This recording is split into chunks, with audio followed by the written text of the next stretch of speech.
Hello, salam, shalom, namaste, sat sri akal, aloha, hola, ciao, bonjour, bună, mabuhay, dzień dobry, and привет. Oh, shucks. I hope I didn't miss any that I usually say, but in any case, I'm just so happy to be with you all. And I'm extra happy here today because we have a very cool guest with us, and that is Leila Jones. Welcome, Leila. Thank you, Samia. It's wonderful. I'm glad to be here. Yes, I'm so happy to have you. And Leila, please tell us more about who you are and what you do. Yes. Yeah. So let's see. Right now I'm in Albuquerque, New Mexico in the States, and I've had quite a journey. That's kind of why I'm here to talk about all the different places that I've lived and how it has shaped who I have become. So I am releasing a book called Unpacking My Boxes, A Projector's Journey Home, and it'll be out September 25th. So I decided to write that because I realized after moving so many different times as a child, it was 10 times across 3 states, that I really didn't know who I was. And I didn't really have a true home, both in the physical sense of that, but also within myself and emotionally. And Mhm. so I started noticing I was making decisions that really weren't my own, in education, career, who I was dating, who I was friends with, all of those things. And it became really challenging for me to figure out how to show up because I was in an environment as a child where many of the people in my family just didn't understand me. I was an introvert in a family of mostly extroverts. And also the projector part I didn't know about as a child, but became really important as an adult, that that's my human design type. And that helped me to realize how different I was from most of the rest of the world. Projectors make up about 20% of the population. And Mhm. so I just kind of see the world differently. I'm an introvert as well. And so I can take in people's energies and try and figure out the best things to do in a certain situation. And I would do that even as a child, which was kind of strange, I'm sure, for Mhm. some family members. So I tried to figure out who I was and what I wanted to do with my life. And so my memoir goes through that, and me being a mom, business owner, wife, all of those things, and getting to where I am now so that I'm feeling more comfortable and kind of more prepared for other challenges that come my way.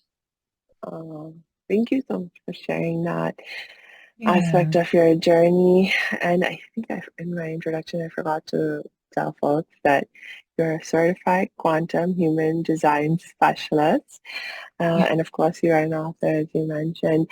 Can you, just in case for our audience members who may not be familiar, tell us a little bit more about what is quantum human design? Yeah, definitely. So quantum human design is based on actually the human design system, which is a combination of like astrology and the I Ching, the Hindu chakra system. So a lot of ancient wisdom in there. And Mhm. basically you use your birth date, birth time, and location, and it creates this personalized chart for you. So one of the main parts of that, which when people see their charts, like even just this first little bit is like, oh my gosh, now I understand myself so much more, is that the it breaks you up into one of five types.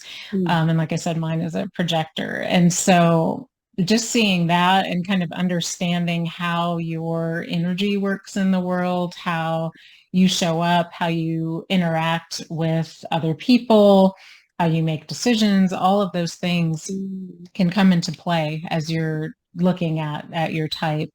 And so quantum human design is a system that is kind of overlaid on top of the traditional human design system. And it helps you to use higher vibration language. So some of the terms for things that are in traditional human design are changed a little bit.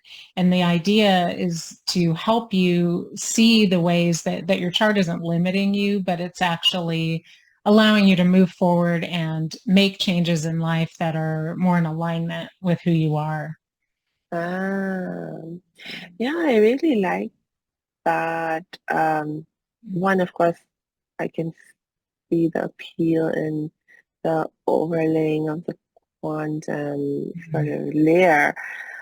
Because like for so many of us, we're not really familiar with more ancient paradigms of Mm. how things are understood and explained. And if you're not familiar with those paradigms, it can sound really like, oh, what's this woo stuff? Or, it just Right. sounds like it just doesn't make sense. And I have Yeah. been through that as a Indian.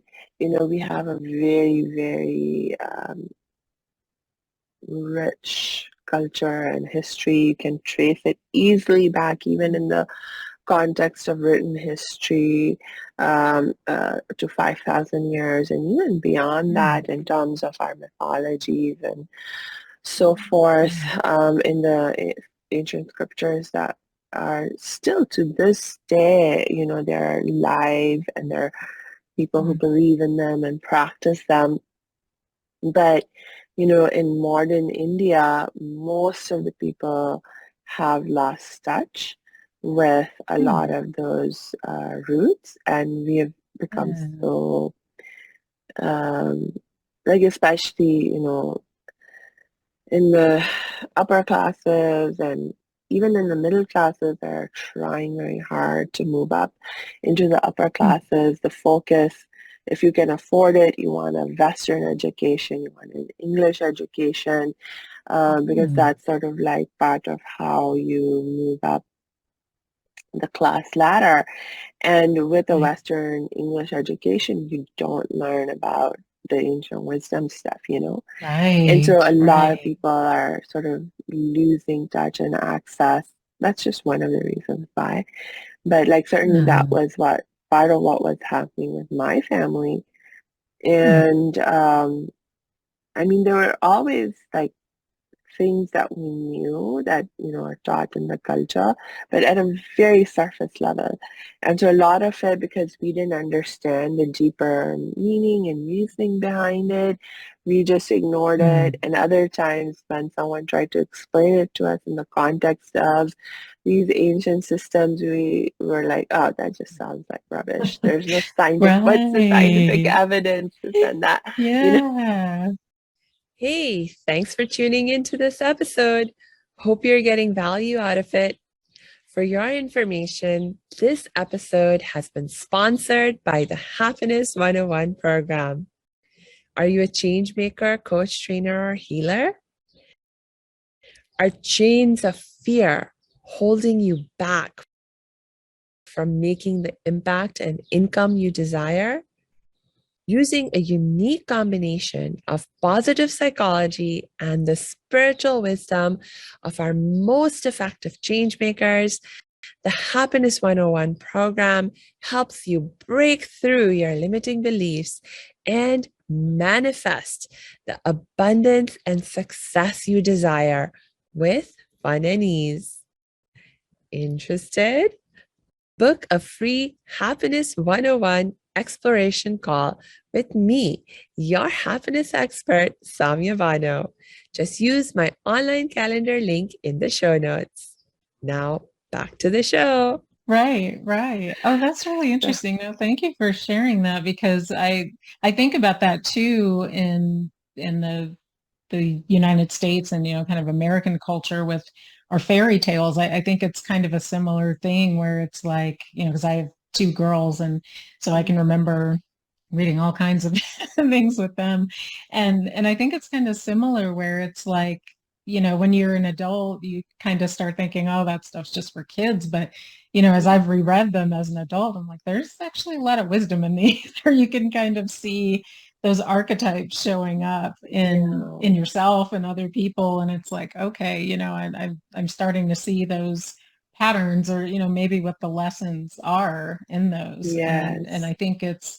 I think it's really important to stay in touch with that. And that's just kind of getting back to that childlike side of things. I think it's fun to look at life like that, which it's hard when you're in the middle of, a big challenge. But one of the things that's been great in writing this memoir is I've been able to take stock of my life in a different way, and see that, it really feels like a divine plan. Like, yes, I went through this challenge, but if I hadn't done that, then I wouldn't have met this person, or I wouldn't have, gone to this event, or, whatever it was. And it Yeah. starts to connect the dots in kind of a similar way, like those kind of mythological stories like you were talking about, or the fairy tales. Yeah.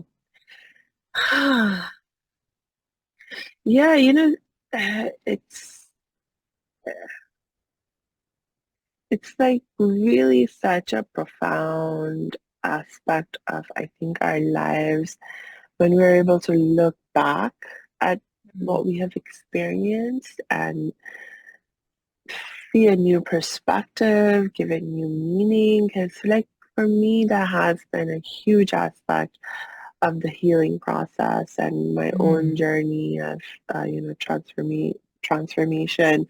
Um, and um, Definitely, like, when you can have some kind of framework to help you in that process, um, that's really, really helpful. And so I imagine, like, coming back to the whole idea of human design, quantum human design, and how that helped you sort of get a better understanding of who you are, how you're different from a lot of other people.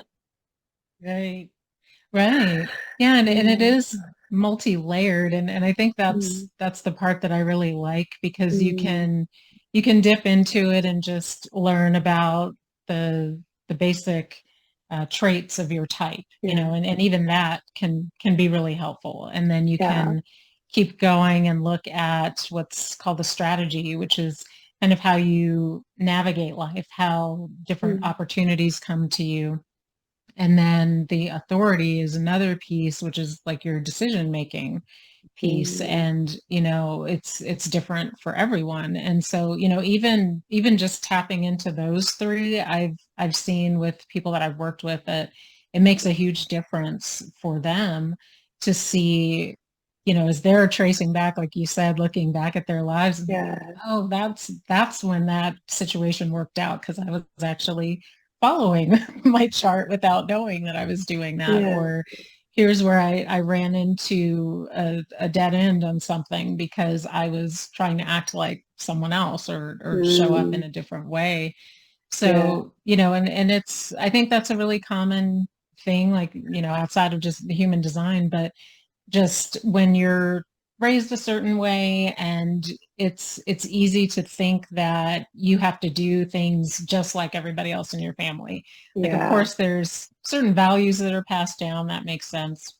But if it's more like personality type, or, the way you interact with the world, everybody's different. And, I yeah, see that with my own girls. It's been huge lessons for me because they are different types from me. They're manifesting generators. And so they are the ones that have like this boundless energy. They can do all these different projects at once. And here I am, kind of like, okay, mama needs to rest for a little bit, kind of the projector side of things, and take yeah, things in before I, jump into some big action. And so, seeing that reflected back in my life has been really helpful, because, I have to kind of alter my parenting. And even though they are the same type, they're not exactly the same either. So, yeah, I keep digging in, and I've taught them a lot about their human design, which I think has been helpful too. and they can see, oh, here's where we're the same, here's where we're different. And so it's kind of fun to just play with that and see those things as strengths and not as, oh, Mm. you're different from this person and you need to change, because that's really not how it works.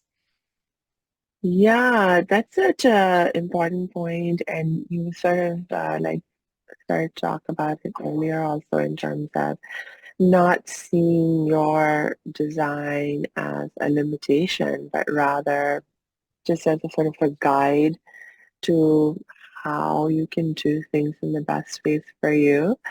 And I was actually also, thinking about how, like, I've done a lot of different kinds of assessments and personality tests and things. And I've definitely noticed, like, in my personal case, that I've had some major shifts over time in terms of the results Mm. that I get, like Okay. even to the point that, the type that I get categorized as, I've had major shifts in that. And a lot of it had to do with, um, well, some of it had to do with like when I experienced a huge trauma in my Mhm. life as a child.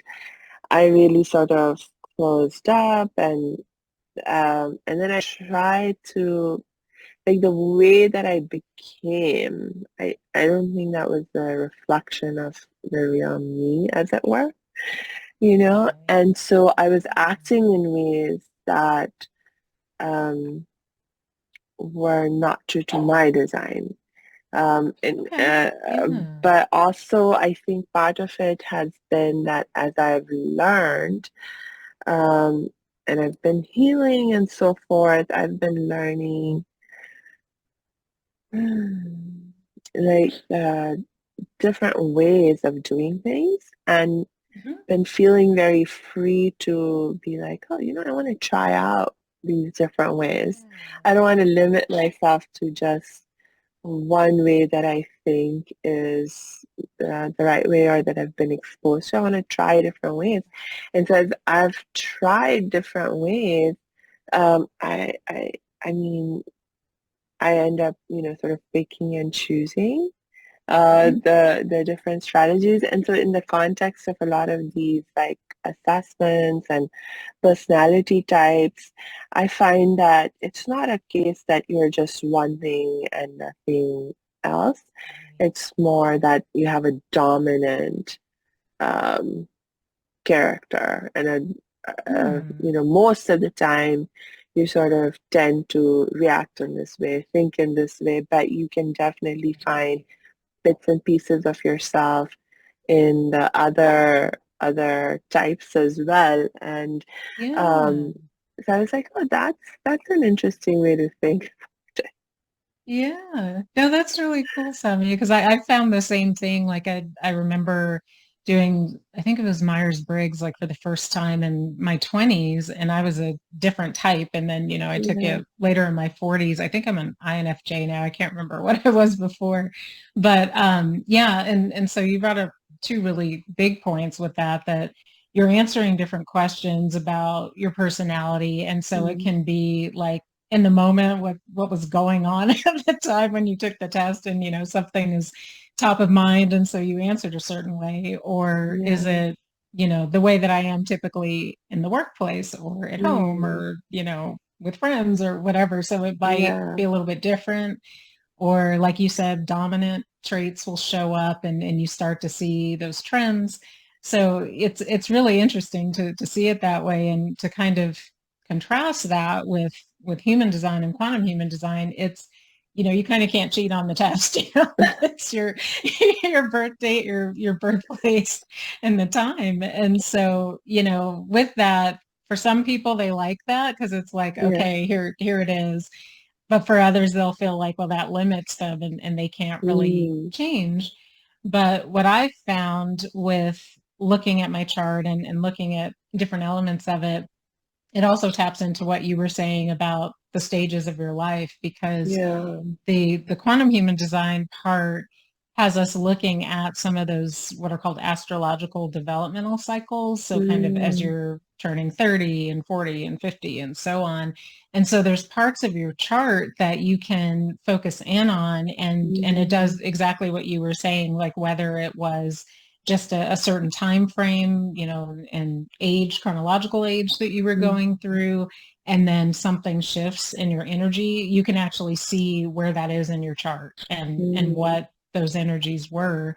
Or if it's, like you said, some kind of traumatic experience, you can dig even deeper into the other layers of the chart and see, what sort of changes were coming up at that time in my life, and how did I navigate through that change? Did I do that successfully? Did I mm. run into something and then I started, acting like a different type or whatever it might be? Yeah. So all of those pieces are valid and can come up, and that's what I think is great about, this system and others, that you can pull them all together and, like you said, kind of play and experiment and see, what do I want to try over here? Okay, well that didn't work. And okay, well that worked really well, and see, what feels right to you as you're Mm. going through life. So it's really cool. Yeah, this idea of sort of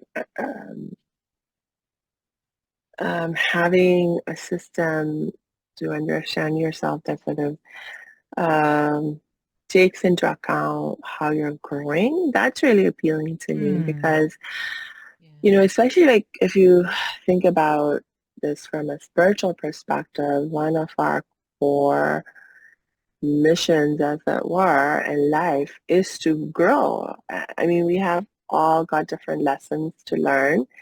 And as you learn each lesson, you grow. And Hmm. like for me, again, just like my experience, but I think other people can relate to this as well, that, once you really learn a lesson, um, sort of it's like not a challenge anymore because you've learned how to deal with it, right? So even if Right. those situations come to your life, you're able to take them in stride. You deal with the challenge because you figured out how to deal with it, and you move on Right. to like really needing to focus on a different challenge, a different lesson, Yeah. as it were, Right. And Right. so in some ways, the old challenges can even seem to like just go away from your life. And so Right. um, uh, it's it, and so it's like to have that and like so much um, of that just is about like where you're at in your Mhm. process of growth and stuff also because like as a child you have certain limitations in your capacity and as you're growing you hopefully are building more capacity and so forth, so there's just that aspect of the learning and growth. But yeah, it's yeah, no wonder that I that like if you're just taking a regular personality test that it should change. I don't think Right. anyone should really be surprised by that because most of Right. these personality tests and things, they don't take that kind of growth into account. They Yeah. don't um they don't they just don't. Right. Yeah, that's really true. And I think that as you look at that, you tapped into it perfectly, that, we're all here to grow, to evolve, to transform. And, unfortunately there are some people that don't believe that, and they want to, stay the same, and they're actually fearful about that, when Mm, something comes up to them that is a challenge, and that's, maybe from the outside in it seems obvious to someone else that it's saying, okay, it's time for you to move on, whether it's, mm, from a job, a relationship, move out of state, whatever it might be. But they resist that. And what mm, I've found in my own life, and a lot of the stories I tell in the memoir, when you resist it comes mm. back harder. The Yes. universe wants that change, and it will Yeah. also come back from like different directions. So if it's a Yeah. change that, the universe is wanting you to make in, let's say, a personal relationship, then similar energies will show up at work or with your kids or with your Mhm. friends or your finances or whatever, where it's just Yeah. so much pressure and you're like, I don't know how to get out of this. So, the only option is to start making those changes. And what I always tell people is that, it's not about going from A to Z in one day, because that's I don't think healthy for for anybody, any type to do. And it's about just saying yes to those incremental things that come up. And what I've seen in my life, it's, I get a lot of signs from just different things that show up in my space or dreams, those sorts of things. And if I just say yes to, that one thing, then the next thing's presented to me and then the next thing. And so Mhm. there's, never a time that I have the whole story figured out when I start making the change. And that I think is what's scary. And, for me, that my profession has been project management for most of my adult life. That was scary for me to just let go and say, okay, I'm not the one managing this project. So so it's time to just say, okay, I'm gonna say yes to this and just see where it goes. And it's exciting but scary at the same time. Yes. I can relate to that. I can really relate to that because, like, in the context of me dealing with my trauma, I had developed a lot of power and control issues. Like, I needed Hmm. to feel in control of things and not feel powerless. I mean, that's really why I wanted to be in control of things because I didn't want to feel powerless. I didn't want to feel unsafe and vulnerable. And so for me, the way to avoid all of that was I need to feel in control. I need to be in control of whatever is going on. And that meant, like, if I couldn't see where something was heading, I didn't want to even deal with it because then you're out of control. And Right. so I just restricted myself to very limited things in terms of what I was even willing to do or try in my life Hmm. because I needed to be able to control things. I needed to be able to reliably know what was going to happen as a result of what I was going to do and so forth. And it's just,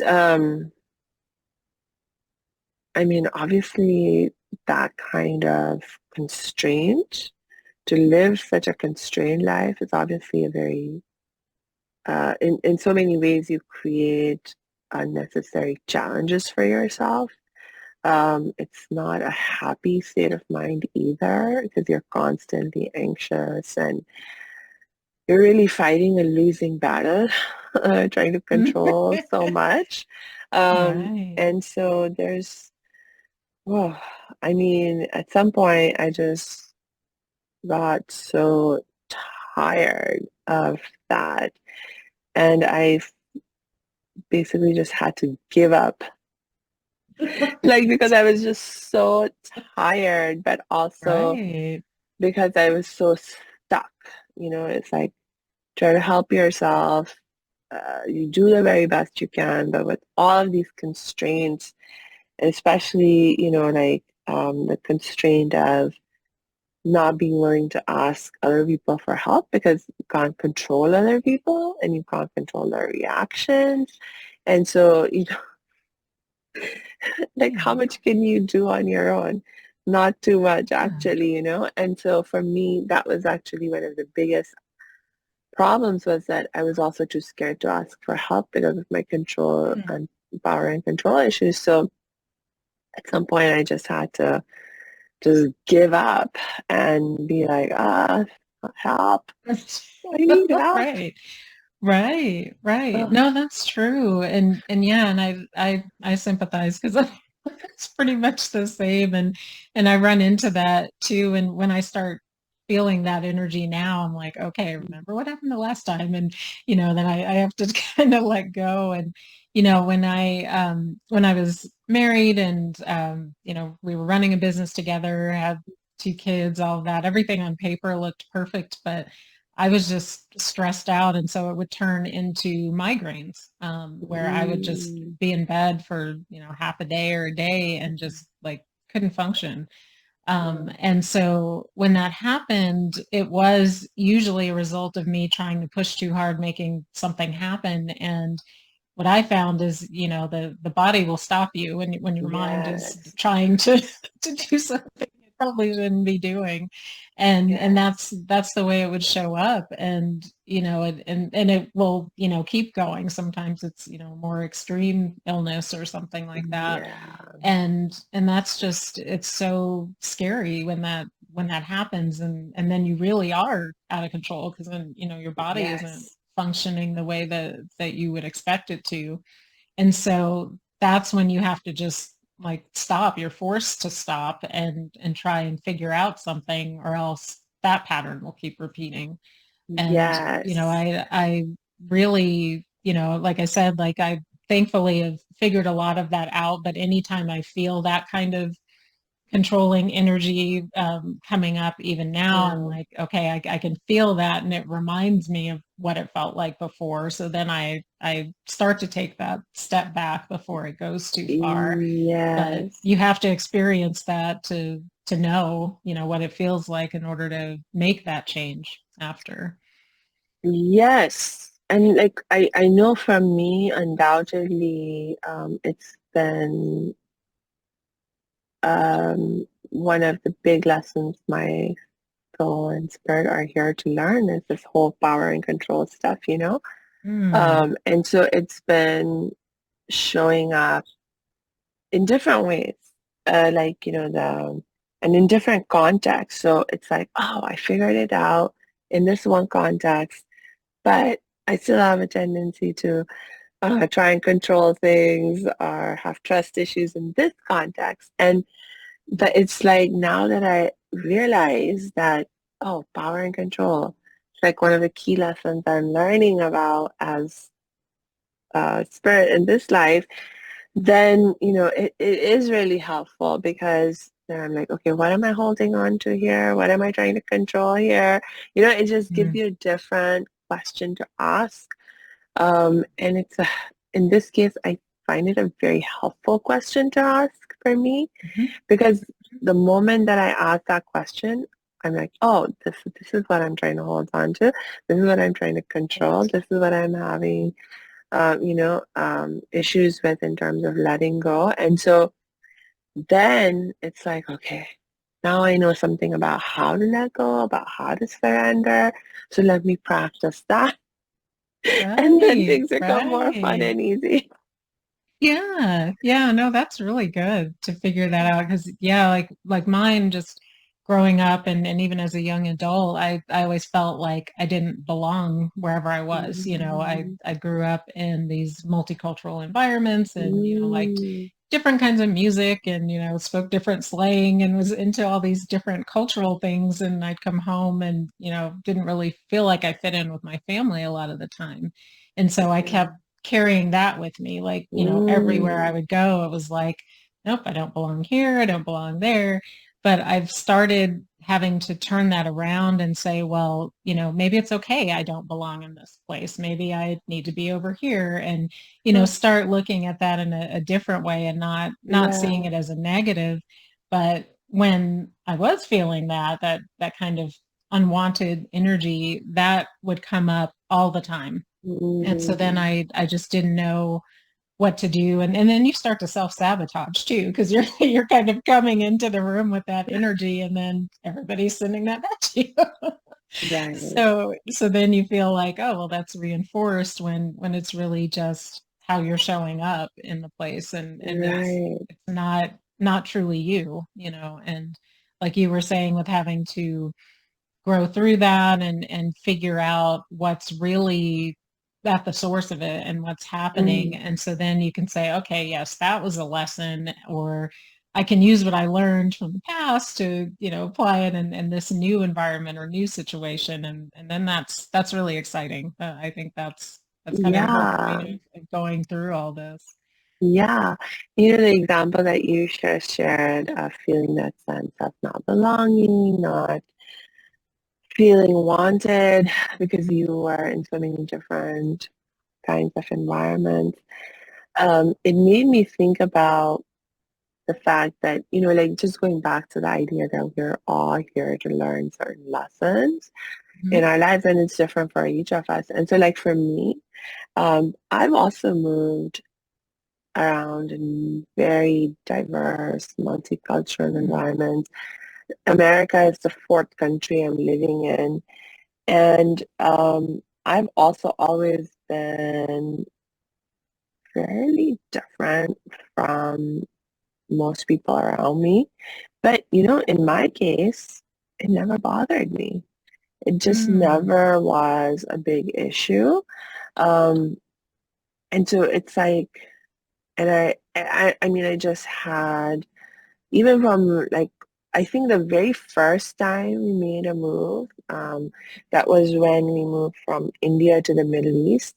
That move was a little bit hard for me because there was just a lot that was going on. It was the first time I was experiencing a big change, but once I sort of adapted um, to that move, then every other time that we moved and I experienced something different, I experienced being different, it was like easy for me to, Okay, you know, just that's adapt good. and sort of go with the flow in that context. I'm like, you know, that was just probably not one of the lessons my spirit was here to learn, but it was something that I Mm. had already learned. My spirit already knew how to deal with that. And so, you know, that was part of my experience, but it wasn't part of the challenge.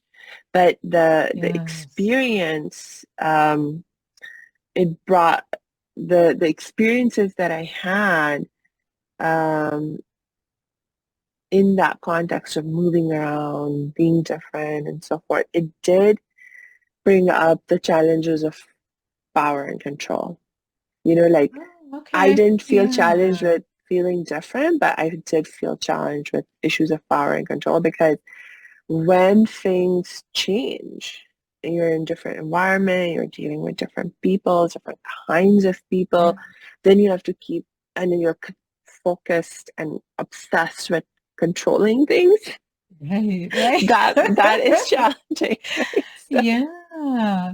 Oh, you said that so beautifully, and I really like that you noticed that, okay, here's something that I experienced in my life, but it's actually a right. strength for me. You know, Yeah. I'm able to be in a different place and know that I'm different and own that and feel good Yeah. about it. But then it's like, Yeah. oh, okay, here's my lesson with the challenge, you know, with control.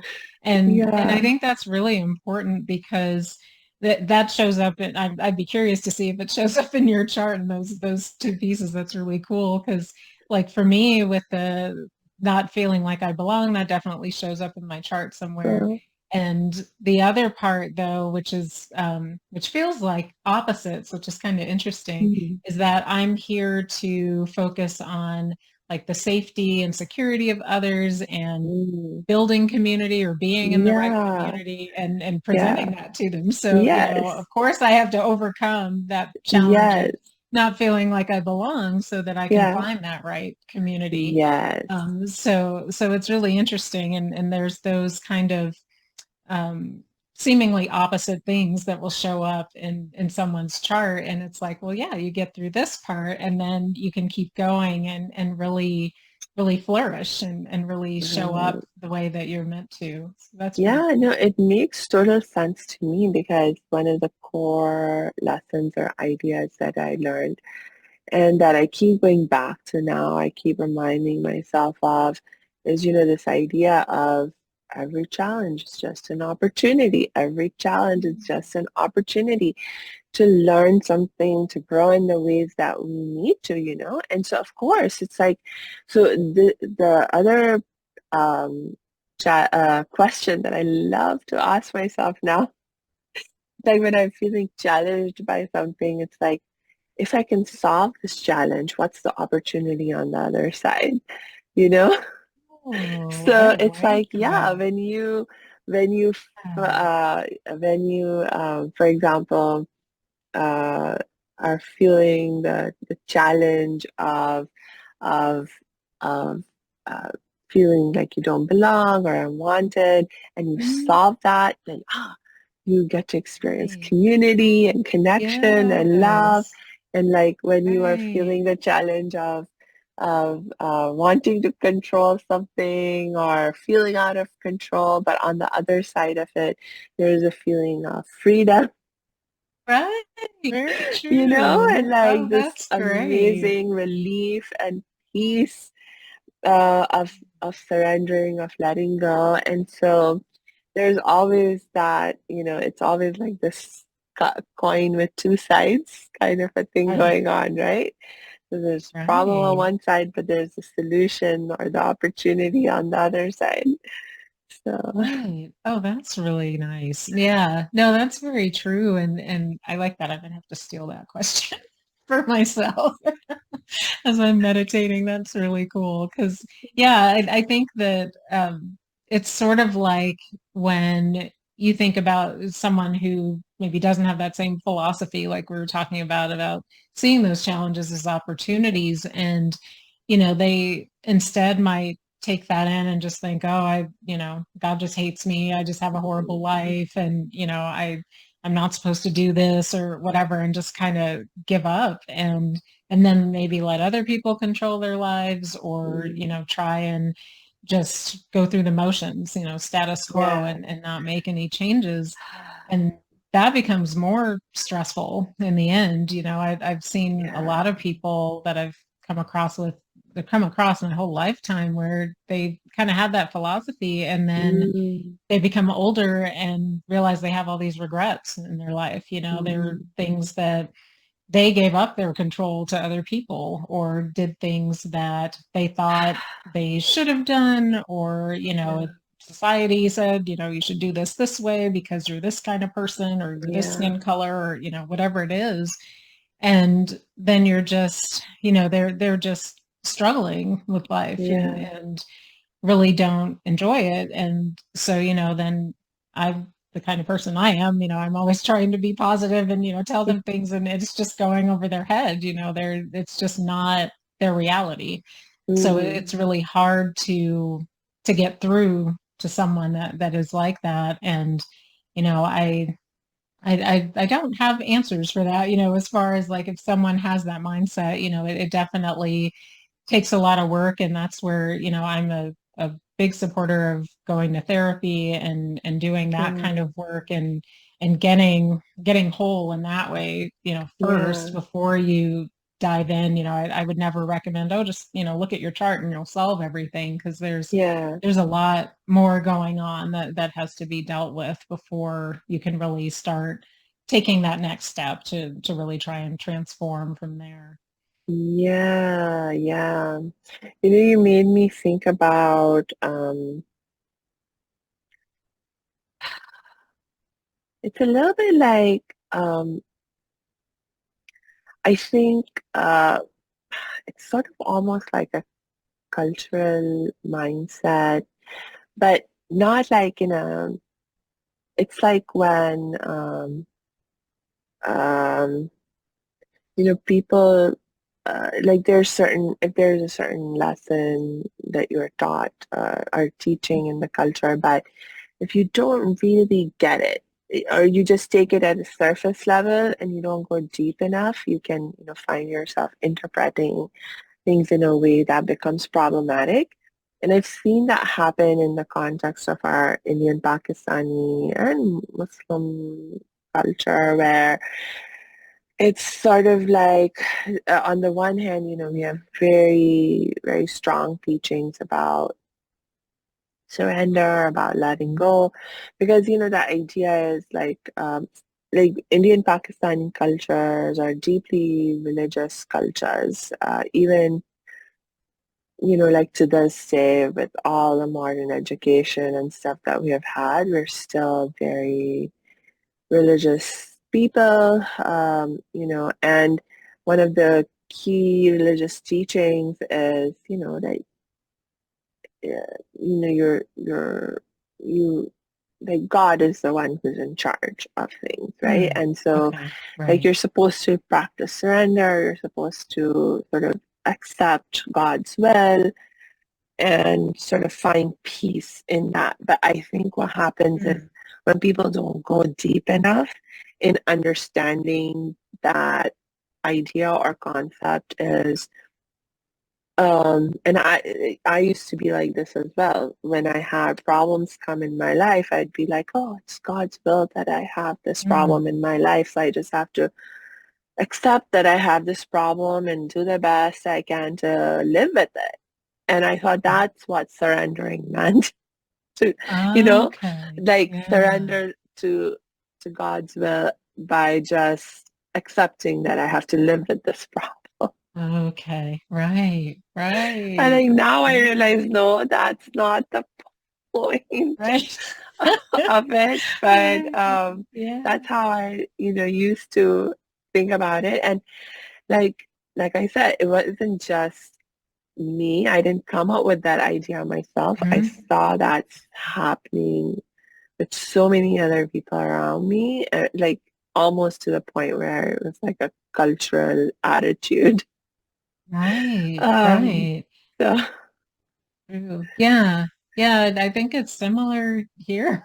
I've definitely seen that where it's just that I liked what you said there about surrender and kind of almost taking that to the extreme. You just surrender to whatever's happening to you and then almost take it personally, like I'm supposed to go through this challenge because I've been a bad person or, whatever way someone wants to interpret it. And, the other piece of that too that I've found is when you think about the challenges in your life, I also ask myself, did I bring this challenge into my life? Was it, mm, me pushing too hard with ego, thinking that I knew what I was doing and, I was in control and, I was going to go do this thing.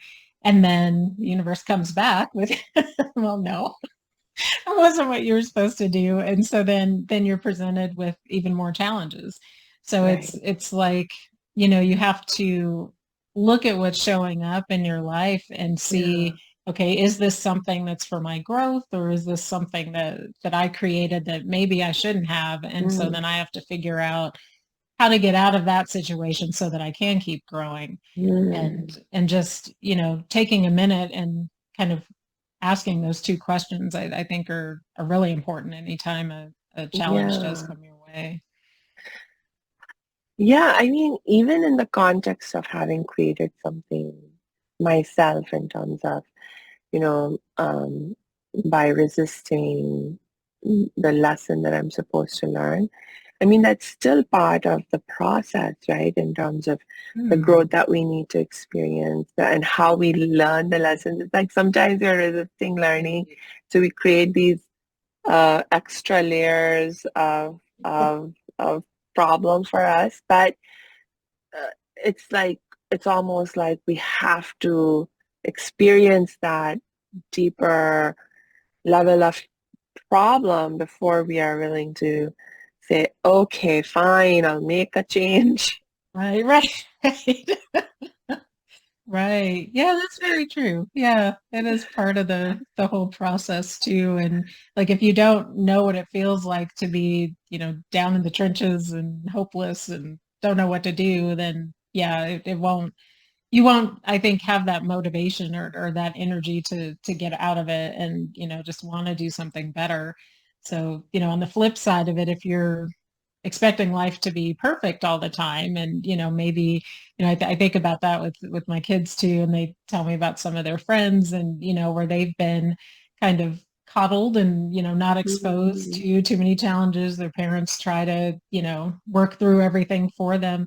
I think that stunts growth too for kids and mm, they'll have an unrealistic expectation of what life is about. And when that happens, then they, if they do get out into the real world and then that's just scary for them because they're like, well, I didn't yeah, know that could happen or that, this was going on or this was a problem. And then yeah, they don't even know how to mm, function as adults. So, yeah, that's part of the the skill set, I think, to pass on. I mean, you want to protect your children, of course, Yes. but there is a point that, as they grow, as they get older, they're supposed to be learning those skills too, on how to start solving some of their problems too. Yes. That is such an important lesson. You just made me think of my mom. She talks a lot about how when she was growing up, she was so protected in some ways that after she got married to my dad, and not only did she move out of her own family, but my mom's Pakistani, and her whole side of the family was in Pakistan, married my dad, who's an Indian, and then moved to India to be with him. And so, I mean, obviously it was a big change in many, many respects, but one of the things that she talks about a lot is that one thing that made that move really difficult for her is that when she was no longer in the protected environment of her family, she uses the word shocks. She said, I kept receiving one shock after another, and as being like, what? People behave like this? People do Yeah. these kinds of bad things? And like for her, it was shocking, and she didn't know how to deal with all these things that she was now being exposed to in terms of like the problematic sides of human behavior and Right. that kind of stuff. And it was very traumatizing for her to be exposed to these things and receive all these shocks and then try to figure out how to deal with it and do it in a context where her own family was by and large not available to her anymore. Because this was like back in the late 70s and 80s. Like she got married in the late Mm. 70s. And so, you didn't have internet and video calling and these kinds of Right. things. Yeah. Even like to make a phone call, it was expensive and Sure. not just something you could take for granted and just get on the phone and have long talks. No, it was Right. like, even if you Right. were lucky enough to have a phone, it was like to the point, short, especially Right. international Right. calls. They Long were like distance. really Right. expensive. Yeah. Oh. And so she had lost like her support system, and now it was just like really hard for her. And so, yeah, what you were saying about teaching our kids how to, I mean, like really what it comes down to is like teaching them to solve their own problems, like learn Right. to think about problem solving and just developing the strength to be able to deal with Sure. life's challenges. I mean, Right. and I don't think you Right. have to be unkind or unfeeling or be mean to teach those kinds of values or teach that kind of character strength. I think it can be done with kindness. It can be done with love. Um, but it does need to be done. It's like parents have such a strong, I think, instinct in some ways to just want to Mm. protect their kids and not Yeah. let them face any Absolutely. trouble. But in some Mm. ways, you really, I guess, as a parent, I'm not a parent. So this is what I keep telling my mom Yeah. because she still has a tendency to want to protect me so much. Where I'm Oh. like, but mom, you know what happened with you. Right. Right. Yeah. It is that mom instinct for sure. Yeah. No, it's true because I have a fifth grader, so she's going to be going into middle school next year, and then a senior in high school. So we're planning for college. So big shifts in emotional things and friend groups Yeah. and moving and all of that stuff coming up. So yeah, so it is really important that they start to learn how to navigate some of those things that are coming up. And yeah, you don't have to be mean about it, like you said, but just let them experience some things and have lots of conversations with them. that's helpful. Yeah. So I guess one last question, last only because I am watching the time for us, and I know, my God, Sure. maybe It I went so I won't be fast. able to help myself and ask you one more, but um, let's see. So the what I'm trying to uh, end with is, so if we agree that, it is possible for us to teach ourselves and our kids, it's maybe easier to think about it in the context of how we teach our kids in a loving way, how to be strong, how to be resilient, how to face aware of the kinds of challenges that they can or may have to face in their lives. How do you actually do it in a way that is Hmm. loving and kind, um, and not mean? Yeah. Yeah, one of the things that I do a lot is like, especially if it's, I'll just say like a challenge with friends or something where, one friend was hanging out with someone else instead of her, Mm, that kind of thing.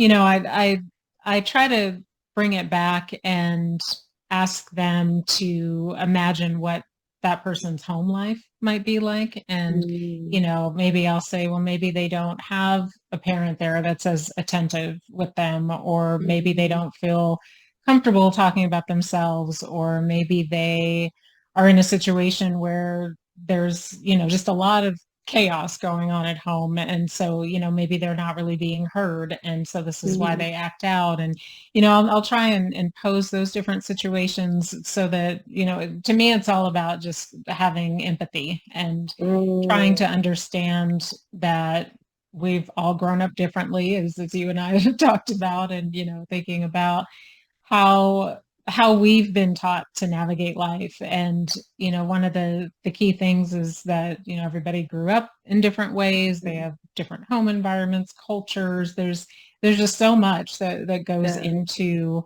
how a person shows up, and it Mm, it happens from childhood up. I know I saw that with myself. I would show up yeah. differently at school than I did at home. So when you look at all of that and really try to see the whole person and Mm, beyond just this one situation that's coming up, or maybe it's, a continual situation that comes up, then I yeah. think it becomes a little bit easier. It doesn't excuse Mm, someone's behavior, but it at least helps you to understand where they might be coming from and why they're acting a certain way, so that, yeah. hopefully you can, if you still have to, set boundaries around them, and, it's not healthy to Yeah. be around them, then definitely still do that. But if there is an opportunity to, have a different conversation with them, Yeah. then that's something that you can do too. Yeah. Thank you for sharing that. You know what? You just also made me think back to uh, earlier when you mentioned fairy tales. I was like, Mm, mm. like when we're trying to teach our kids, I mean, because some of these fairy tales, actually, if not all of them, if you think about it, they have some really dark themes. Oh I yeah. mean, especially like Yeah. the kinds of challenges. I immediately thought of one where I can't remember the name of the story, but these kids go into the jungle and there's a witch who eats little kids. Yeah. Like I think what's their it's Hansel and Gretel, maybe. I'm Yeah, trying to maybe, remember if it right? was So I mean, one. these really Yeah. dark Right. ideas of like a child being eaten, Right. and Yes, it's a right. story for Right. kids. And so like maybe Right. that's also part of how we try to Mhm. help our kids realize or know that these dark, difficult things can happen or do happen in life, Mhm. but like maybe part of how we try to teach them to know that it happens, but also learn how to cope with it is through storytelling. Like, you know? Right. No, definitely. Mm, Yeah. Yeah. No, I think that helps to kind of take the personal energy out of it, because sometimes people can get really yeah. triggered with that. And Mm, so if you come at it from a different angle, yeah, I like that yeah. idea, just tapping into the fairy tales and the mythology to help them see it from another perspective. Yeah. And also like this, like to your point about the main thing coming down to developing more empathy. It's like if we, again, just dig these stories and we really reflect on them, beyond just being entertained by them, you begin to Mm, develop empathy for these different kinds of characters and really right. think about, why they're doing what they're doing and so forth. I've especially been enjoying in the recent years various fairy tales that are being reinvented in some ways. Like recently, uh, I mean, it's been many months now, but Wicked came out, or the movie, Oh, which sort of right. shows like a very Yes. different perspective on the story of Wow. the Wicked Witch of the West. And turns out Right. she really actually wasn't wicked. Yeah. No, that's a Um, perfect example. and there's like all Right. these other stories of this kind where they're showing a different perspective on these villainous characters and how they came to be villains. Or maybe they weren't really villain and just villainized. Yeah. But it really sort of helps to build that empathy muscle that, Yes. that I've been really enjoying Mm. in these movies and stuff that have been coming out of this sort. So, Oh, that's great. I like that. Yes. yeah. Oh gosh, Perfect. Leila, I'm having so much fun talking to you, and I don't want to stop, but I promised I would let you go. No, no, this is great, Samia. I appreciate it. It's Yeah. been fun. Do you have any last thoughts to share with us for right now? Oh, wow.